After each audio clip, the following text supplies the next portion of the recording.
So he sends me this budget for $13,000 to $16,000 to build this school. And I said, that's not right. You can't build a school for that much. I start doing my due diligence. I check with some other NGOs, and I find out, sure enough, yeah, you can build a school for that amount. So we had a plan. We said, Tonk, I think we can raise half of this. If you can raise the other half. He said, I'll work on it. And what we did was we just put a brochure together, and we mailed this out to everybody we knew, everybody we met, and we told our friends to pass it to everybody they knew with one simple request. For the price of a meal out and a modest bottle of wine, save $100, order pizza, send me the $100, because I'm going to build a school. At the end of the day, we raised $14,886, and Tonka built a school. He started cutting this thing into the side of the mountain with some land the forestry department had donated. All of this is done without any machinery whatsoever, no bulldozers, everything by hand. The closest road at the time was 8 hours away in Dading, and they would have to walk. He would mobilize the village to meet him at the road when he came with a truckload of supplies to haul all the stuff up, all the cement, all the tin, things like that. It was an absolutely fascinating process, watching this building going up through email photographs. And eventually, what he had was the Devastan Primary School. It's 5 rooms, 5 schoolrooms, 1 library, 1 office. Initial enrollment was 125. It's at about 100 right now. But it was a success story not only for Tonka but for the community, and quite the pride. Terry and I revisited Kari for the first time ever in 2007. They had an elaborate ceremony for us, and the tika powder in the picture in the upper right-hand corner is a whole other story we can talk about over drinks. But it was an absolutely magical experience. That plaque in the upper left-hand corner is a brass plaque with the names of 181 donors that contributed this to make this school a reality. And that was something we agreed to do for our donors. So I want to back up a little bit and tell you what keeps kids in Nepal, and I'm sure this is true in Peru, I'm sure this is true in Cambodia or Sudan, from attending school. And the word I like best is proximity. How close are you to the school? Because how close are you to the school comes back to time. Time away from your fields, time away from all the family duties. Because the father's doing a little math in his head. He says, okay, my kid's got to walk to school 2 to 3 hours. He's going to be in school 4 to 5 hours. He's going to walk home to school 2 to 3 hours. That's 8 to 11 hours. That's the whole day. I'm not giving up my kid for the whole day. And I'm especially not going to give up the girls for a whole day. Why can't the girls go? Why is he more reluctant? Because women in Nepal work 3 times as hard as men, and they have more duties. And that was one of the things that Tonka was on board with early, is that all these schools, the schools we were building, they had to be equal for girls as well as to boys. We had a problem, though. These kids were growing up, and there were also older kids in the neighborhood. We didn't think about the kids growing up. And the closest secondary school actually was 2 to 3 hours away. So Tonka's solution to this was the Baladevi Secondary School. He sent me another budget, this time for $39,000. It's a much sturdier school, it's a bigger school, it's expandable, and it checked out. I did my due diligence. And he had gone out and raised about $7,000 to $9,000 from the government, from the village, that he had commitments for. And he said, if you can send $30,000 to me, I think we can get this built. And actually, I should use the Nepali rupees up here because it makes this sound much bigger. These are millions of rupees, like 20 million rupees, 70 each. So our plan again was to keep it simple. We just did it again. We used basically the same format on a brochure with the same request: skip a night out, send me $100, with a little caveat on there that the math doesn't work if you only send me $100. And thanks to the generosity of our donors, we raised $35,251.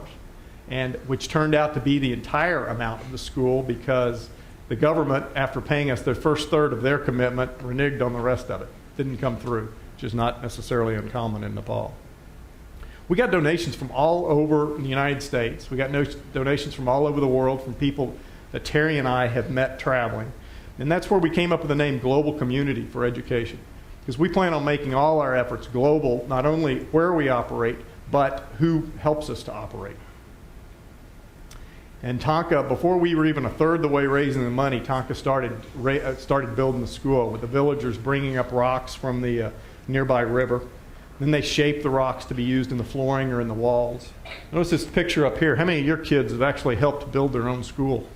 These kids are out there spending their time to shape these rocks. And here's something y'all may not know. Lumber does not come from Home Depot. Lumber actually comes from trees. The forestry department donated a bunch of trees, some absolutely massive trees, and every board that was used was cut and planed by hand. There's no electricity, there's no machinery. We didn't have our own steel mill though, so they had to walk all the rebar up. And they made all their own bricks right there on site for this school. After a while, this thing started looking like something besides a flat paste by the river, and then it started looking like a structure of some sort. Then it kind of started looking like actually a usable structure, and it looked like a building. Before long, it actually looked like a school. This school opened last September 2009. Initial enrollment somewhere around 170, I think.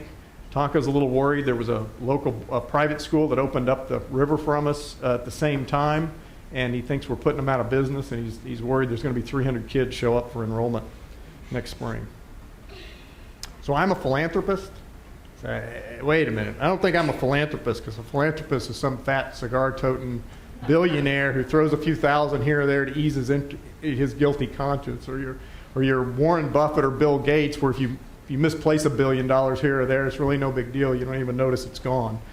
And I guess the truth is, and to echo what Mark was saying earlier, that's not really reality. Because a philanthropist, to me, this is my definition, not Webster's, is anybody that wants to share their resources, whether that's money, time, influence, contacts, anything, just to make their neighborhood, their community, their world a little bit better place. So yeah, I'm a philanthropist. Terry's a philanthropist. Mark and Jill are philanthropists. Tonka and his family are philanthropists. My friends Ken and David Lloyd right here, wearing the same jacket, I think, who had a Valentine's Day fundraiser for us, very profitable night for us, are philanthropists.